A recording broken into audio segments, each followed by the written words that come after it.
இருந்தாலும் சரி ஒவ்வொன்றும் எடுத்து இந்தந்த பொருட்கள்லாம் சேர்த்து இவ்வளோ பக்குவப்படுத்தி இந்த அளவு சேர்த்து இப்படி தயார் பண்ணுறாங்கன்னு ஏன் சொல்கிறோம் அப்படின்னா, இந்த பேர்கள்லாம் கேட்டாவது இந்த மாதிரி ஒரு வேர் தான், இந்த மாதிரி ஒரு மூலிகை தான், இந்த மாதிரி நம்ம சாப்பிட தவறுன ஒரு சில மருந்து பொருட்கள் தான் நமக்கு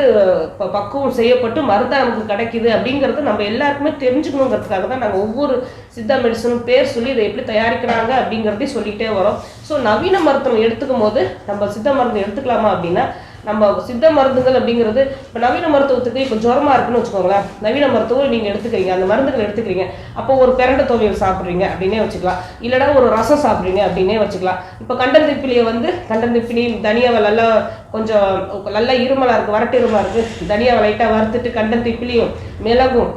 இது எல்லாத்தையுமே வறுத்துட்டு திப்பிலி இது எல்லாத்தையும் வறுத்துட்டு கொஞ்சம் கஷாயமாக்கி குடிக்கிறீங்கன்னு வச்சுக்கோங்களேன். இப்போ நவீன மருத்துவம் சாப்பிடும்போது இந்த இது சாப்பிட